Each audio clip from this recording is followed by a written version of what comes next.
Good morning, everyone. It's Mike Hernandez from Protect Our Care, a national organization which is helping lead the fight against ongoing efforts to repeal and really sabotage affordable healthcare coverage and the Affordable Care Act, also known as the ACA.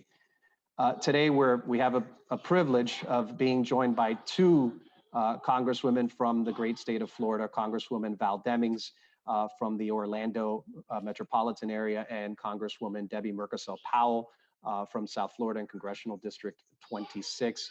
We're here to discuss probably the most important issue for many Floridians in this upcoming election: continued access to affordable health care for all Americans, not just Floridians, for all Americans, and those of us with pre-existing conditions, and of course the jeopardy that coverage faces in the upcoming elections. As we know, the ACA was signed into law over 10 years ago by President Barack Obama.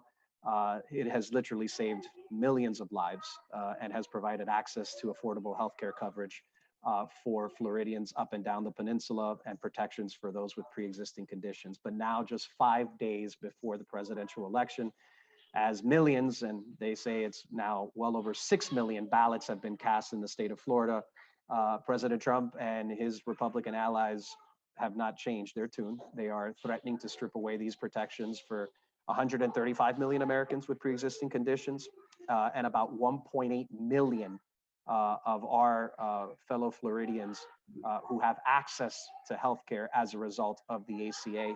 As we know, earlier this week, the Senate confirmed Judge Amy Coney Barrett, President Trump's nominee to fill the Supreme Court vacancy left by the unfortunate death of Ruth Bader Ginsburg. Judge Barrett has been critical of the ACA, as we know, and is part of the president's effort to tilt the balance of the court to the right. On November 10th, 1 week, although the election is incredibly important, just 1 week after the official election day, the Supreme Court will hear oral arguments from the case that has been working its way through the system to basically eliminate the Affordable Care Act. Unfortunately, Judge Coney Barrett has made her views on the ACA pretty clear, but what is even clearer is the repercussions that would be felt in Florida if we lose access to the ACA.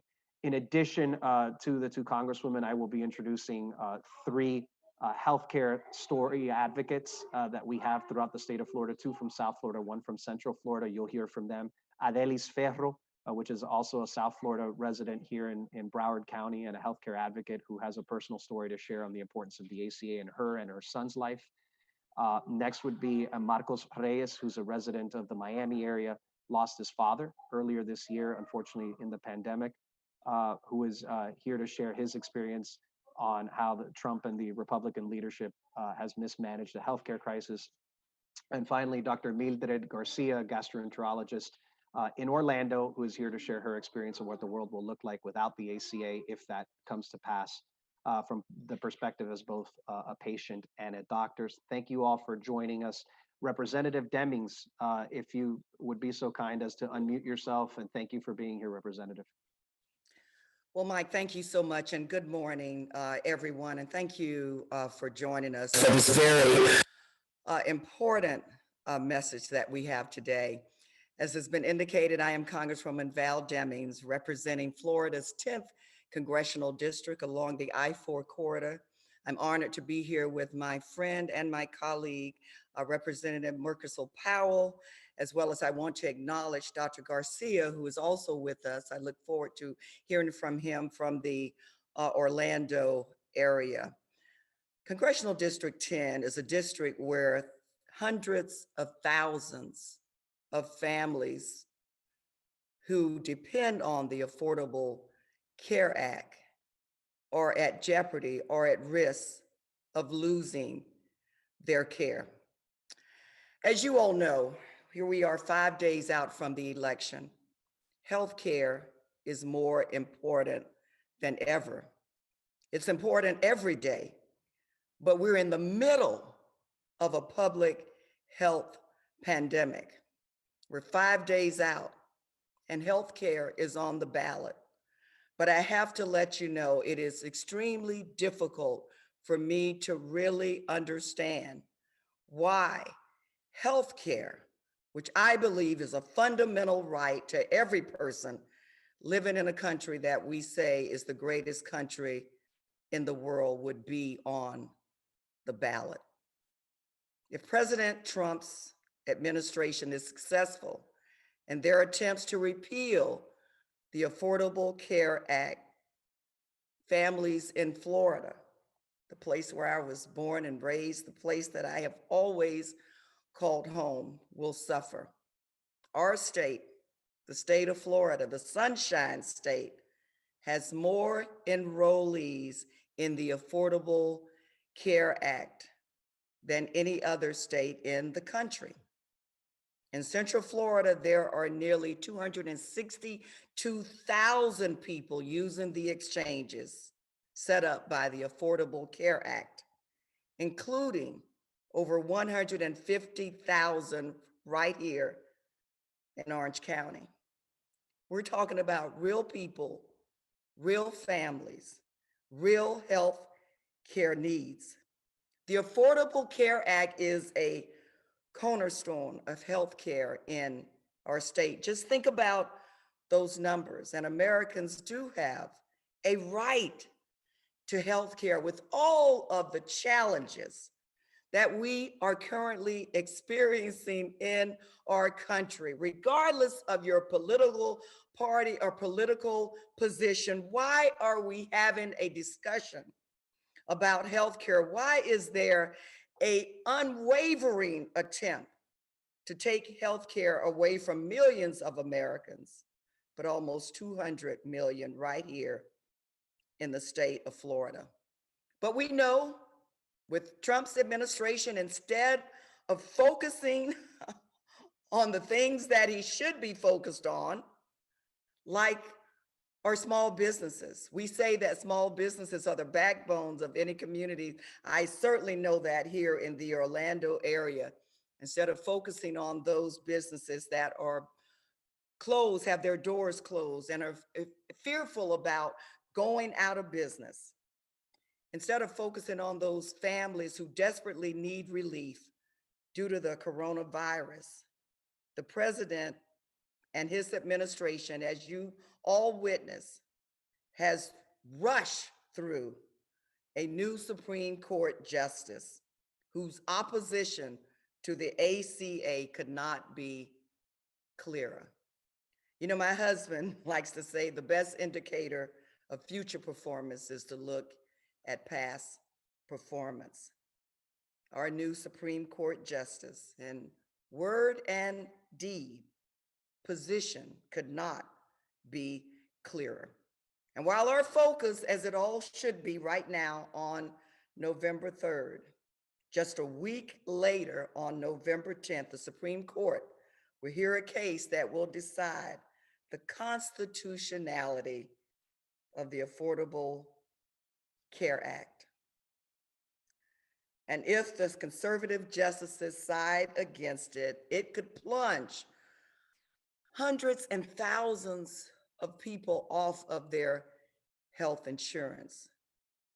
Now, this act would be cruel on any day, but certainly think about how cruel this would be in the middle of a public health crisis.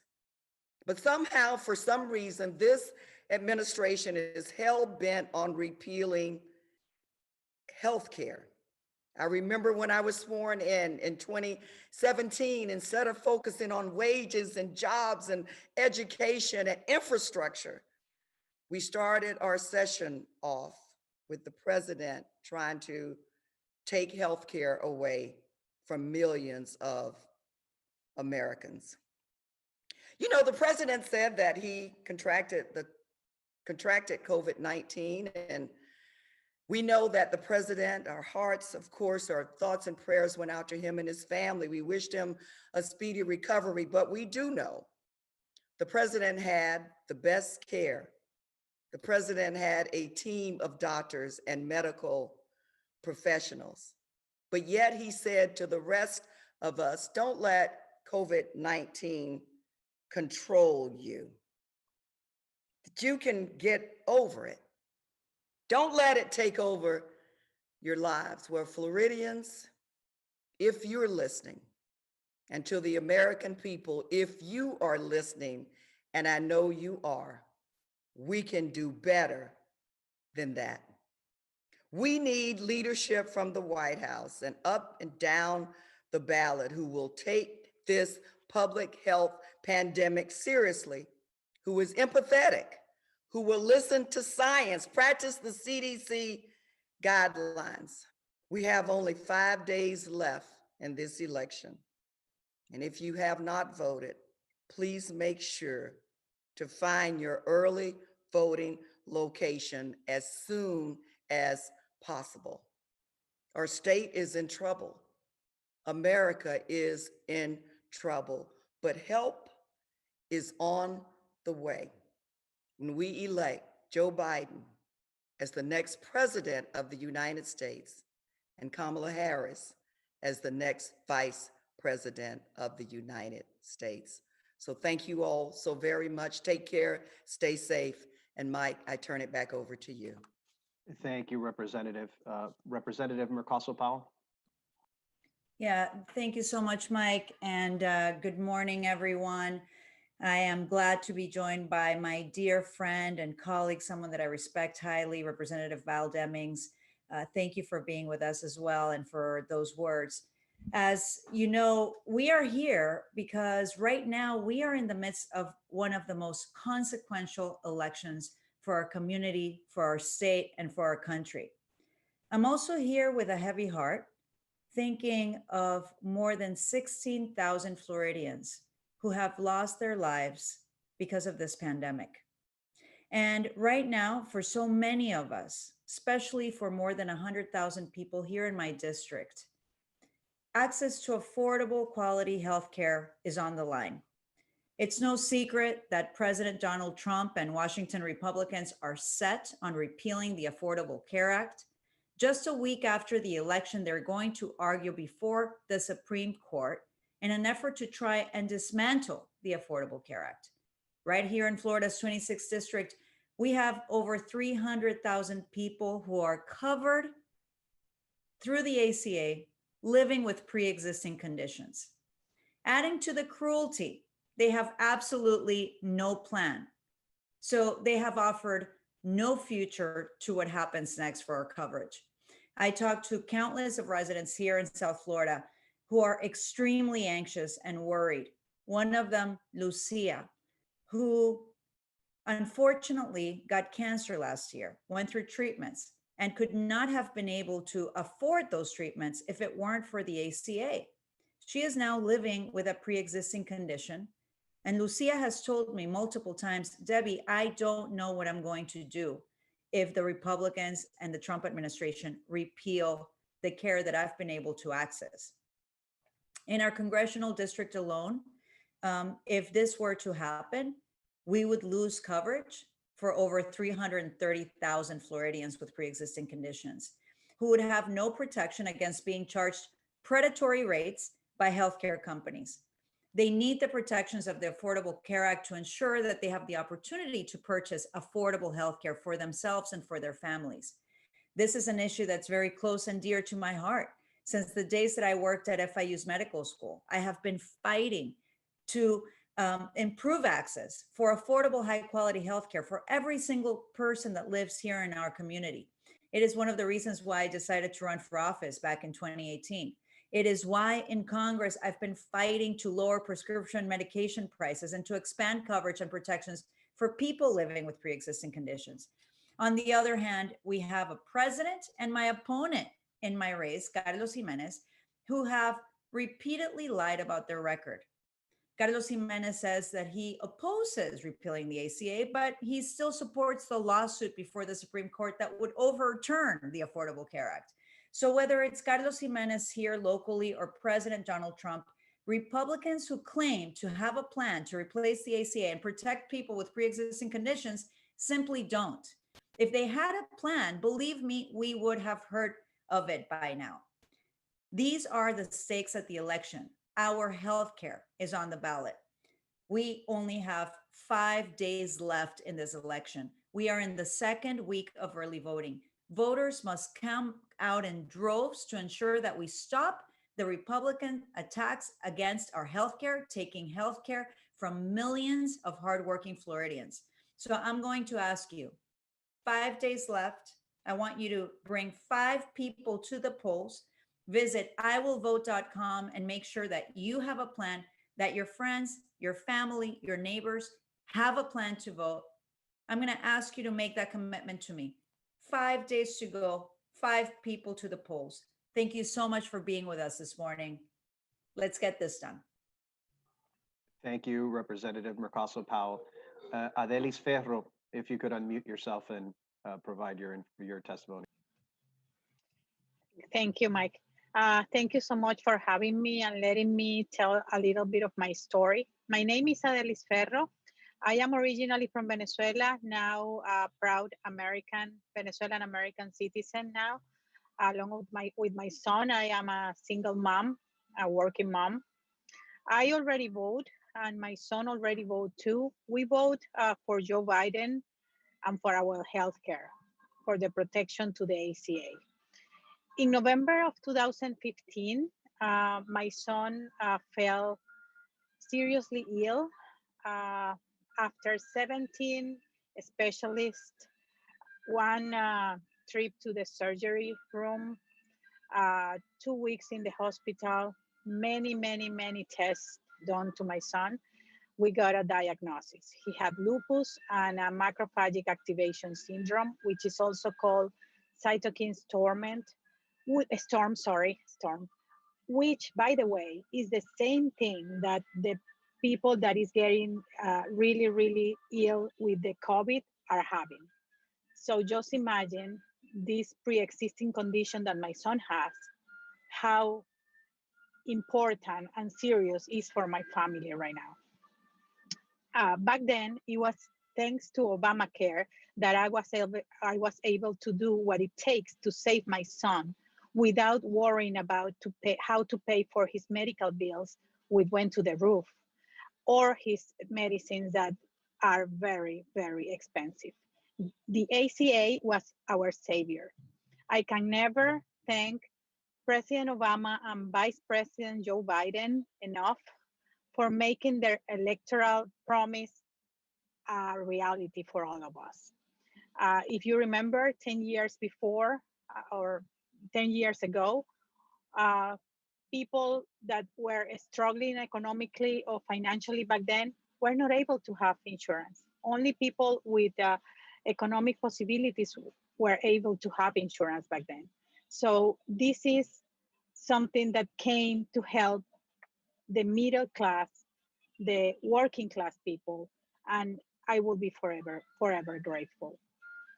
Whenever, in 2016, when President Trump won the election, I remember feeling that specific day very worried and sad. I come from Venezuela, and I came here many years ago, more than 13 years ago, actually, running away from what was already an autocratic and populist and several other adjective regime that was in Venezuela. Those same personality traits I already saw in Trump back then in 2016. But I must admit that even for me that was already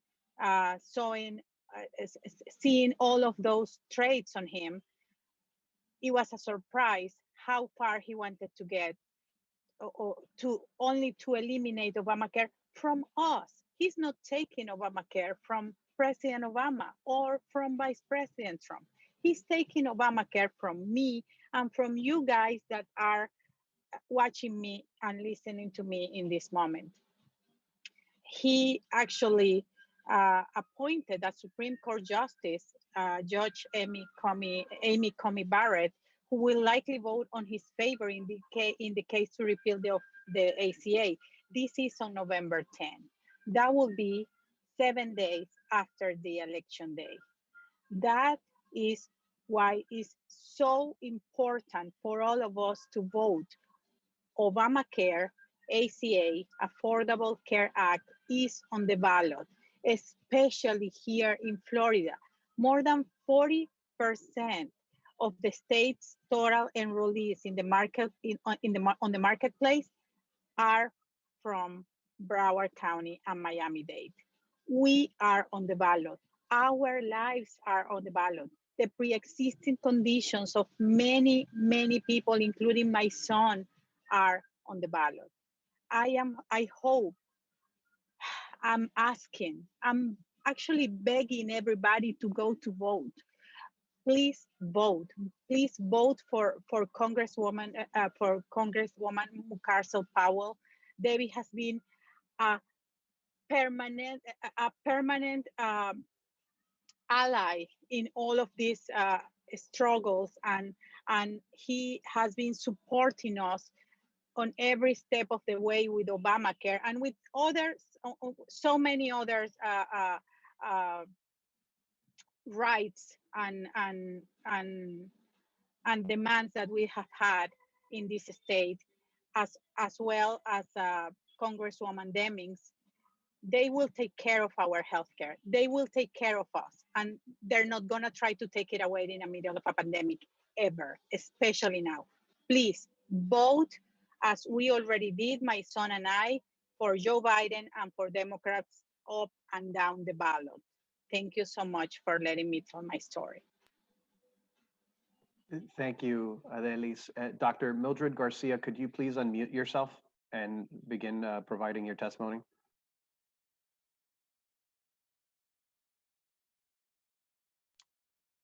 Yes, hi. Thank you for the introduction. So my name is Mildred Garcia, and I am a gastroenterologist, and like Adelis, originally from Venezuela, where I completed my medical training, but now I'm also a proud United States citizen. When I was 14 years old, I was diagnosed with a congenital neurological condition, something that I was born with, which required urgent surgery at that time. Now, although this diagnosis was quote unquote fixed and completely taken care of at that time, I will forever carry that as a diagnosis of a pre-existing medical condition and be placed, under that category. So prior to the Affordable Care Act, anything regarding my neurological system would be exempt, even if it was something completely unrelated. Like if I were to develop, for example, seizures or migraines, or let's say I had a stroke when I turned 65 years old. None of that would have been covered. And I knew I wasn't alone in this plight because as a physician, I have seen both sides of the story. I remember early on in my training, before the Affordable Care Act, we saw a patient in clinic, and he was counseled that given his age, he was due for a screening colonoscopy, which he could not afford. Now, a screening colonoscopy, a straightforward colonoscopy, may be around or higher than $10,000. A few months later, he returned to clinic, now having developed a myriad of symptoms, and it turned out that these symptoms were a consequence of now metastatic colon cancer. This is a condition that could have been easily prevented. Now, thanks to the Affordable Care Act, I know we've mentioned these numbers before, but 135 million Americans, including 8.4 Floridians, now have access to healthcare, which would have been unattainable in the past. And it should be noted that pre-existing conditions is not just serious diagnosis like, what Adele's son had, or things like cancer or diabetes. If you're a woman, even if you're 50 years old and you had a C-section way back in your 20s, that's a pre-existing condition. If you had a normal vaginal delivery, that's a pre-existing condition. Prior to the Affordable Care Act, there was an insurance company that denied insurance to women who had had a vaginal delivery in the past 5 years. If you're a woman and your menstrual cycle is not regular, that's a pre-existing condition. And now in 2020, as we speak today, almost 9 million Americans and 790,000 Floridians will have another pre-existing condition that will potentially limit their access to healthcare if the ACA is struck down, and that is having had COVID.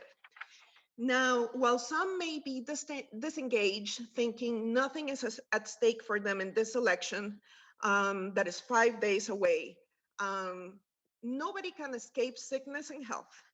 It affects every single one of us. And I think if there's anything that the year 2020 has taught us is what we consider to be a given or normal or guaranteed in our lives can be lost when faced with something as small as a virus. So some people out there don't worry about their health care because it's provided by their employer. But what would happen if they were to lose their jobs? If this pandemic affects the economy enough that their workplace shuts down? Or worse yet, what if they succumb to COVID-19? What's going to happen to the healthcare of their family members? So I don't want to go back to the days where I had to tell patients that we couldn't help them because they didn't have enough coverage or money. That is inhumane. That's part of the reason I left Venezuela, because I couldn't care for my patients properly. But Trump and the Republican administration, in striking down the Affordable Care Act, will bring us closer to Venezuela than we could have ever imagined if they're successful with this lawsuit. So I'm thankful that we have champions for healthcare like Joe Biden and Congresswoman Demings and Representative Mucarsel-Powell on the ballot, who will fight to improve the Affordable Care Act, continue to protect those with pre-existing conditions, and fight to provide a public option. We can count on Joe Biden to make healthcare a priority, and that's why I voted for him, and I voted for Democrats up and down the ballot. And I hope everybody looks into their hearts and into their conscience and takes this into account when November 3rd comes, if they don't make a decision to vote prior for that. I want somebody that's not gonna jeopardize our healthcare and is not going to sell us out to an insurance company, unlike not only Trump, but also the Republican leadership who are threatening to take it away when we need it the most, which is in the middle of a pandemic. Thank you. Thank you, Dr. Garcia. And now Marcos Reyes, our final testimonial. Thanks. Thank you, Mike. My name is Marcos Reyes. I live in Cutler Bay here in Miami-Dade County. I'm here because the administration's complete lack of leadership when it comes to healthcare led to my father's death last month of COVID-19. After being jailed and tortured in Cuba as a political prisoner, he came over to the United States in 1980, planted his roots, and he raised a great family. My father's death did not have to happen. We have had over 3,500 deaths in Miami-Dade County, over 16,000 in Florida, and over 227 across the country. His death from coronavirus last month was needless. He took all the precautions and he was still infected. I blame his death due to the carelessness of Donald Trump and other Republican leaders, including our governor here in Florida, who rushed to reopen without a plan, and causing cases to skyrocket in Florida. Trump refuses to acknowledge the severity of the crisis and or give clear direction on how to lower the risk. Now my community, the Cuban American community, and other communities of color are stuck paying the deadly bill with needless preventable death. Trump refuses to encourage mask wearing. He pretends that the virus will disappear magically. He acts as if testing is pointless, and he repeatedly lies that the virus is less dangerous than it is. The virus is not under control, and it's extremely dangerous. I've seen it with my own eyes. I was able to be there on my dad's final moments. I walked into the ICU ward, and I saw everybody from different ages on ventilators and suffering from COVID and struggling with the virus, holding on to their life. There are still thousands of cases every day in Florida, and yet Trump is pretending that he's already solved the pandemic. Even today, the president is holding another rally in Tampa without social distancing, without requiring mask wearing, and which will almost certainly cause an infection or the COVID cases to skyrocket in that area. Now he's starting to overturn the Affordable Care Act. I can say for a fact that many of my friends and family rely on Obamacare for their health care. In Hialeah, where I was raised, we have some of the highest dependence of Obamacare in the state. We know that those that do survive COVID-19 will have a pre-existing condition. And it's obvious that they should be protected and be able to afford health insurance. I voted in this election for Joe Biden. I voted Democrat straight down the ballot without hesitation, because we need to protect the Affordable Care Act, and because Joe Biden, Kamala Harris do care, and I believe every Democrat down that ballot does care about our health and what COVID-19 and all the effects will have in the future.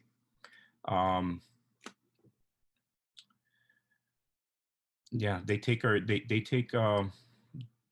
care about what happens to our health. They care about what happens to our health, and they will take this pandemic seriously, and they will have a plan to make sure that more families don't lose loved ones and have to go through what I went through this year. It didn't have to be this way. My dad and many others should still be here with us, and it was just a careless act, and we need change. We need to vote,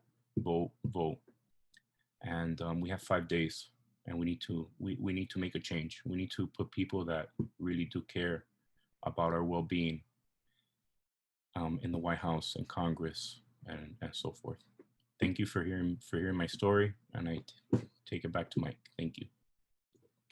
Thank you all for your testimonials. Mika, do you have questions that came in via Facebook? Yeah, thank you, Mike, and thank you to all of our panelists and to our audience today for joining. If you are joining us via Zoom or joining us on Facebook, please direct who you would like to ask the question to in the chat box, or leave a Facebook comment. Again, if you would like to ask a question, please enter it into the chat box or the comments now.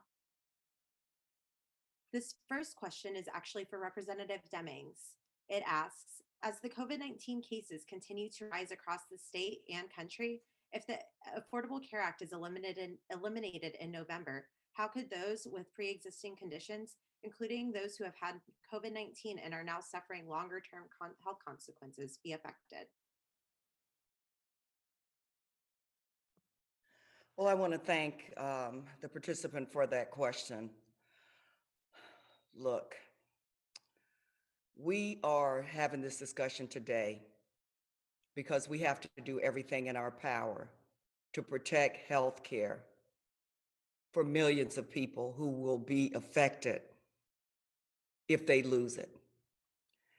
And you're absolutely right. If Joe Biden does not win this election, everything that we care about, with health care being at the top of the list, is in jeopardy. We've seen, as you all know, we've been going back and forth trying to get an extended relief package for people who are suffering as a result of COVID-19. The administration nor the Senate can seem to get their act together to pass a relief package that helps protect individuals. But yet they wasted no time, basically ramming a Supreme Court justice through who we know will participate in repealing the Affordable Care Act. And so I hope that we never feel the ugly consequences of your question. As we say, this is the most important election of our lifetime. It is, because healthcare is on the ballot, and we have to elect leadership who cares about that.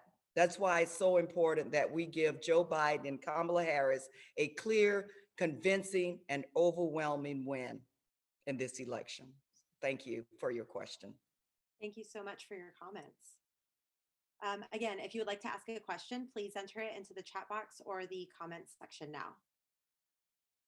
This next question is actually for Representative Mucarsel-Powell. What does the accelerated timeline to confirm Amy Coney Barrett as Supreme Court Justice say about Senate Republicans' priorities during a national health crisis? Thank you. I think it says everything about the values that Republicans have. They actually think that grabbing onto power and politicizing the appointment of a lifetime appointment of a Supreme Court justice is much more important than actually passing an economic relief bill that would provide economic relief to so many working families here in Florida who have yet to receive unemployment benefits. I can tell you that I have visited multiple food banks. The lines are unimaginable. They last for hours. And many of these families that are coming to the food banks are families that come every other day to receive those food supplements because they have no income to purchase food for their families. They don't have funds right now to pay for their rent or for their mortgage. And we have been pushing, pleading, negotiating, asking Senate Republicans to put families first, to put Americans first, to put their health care first.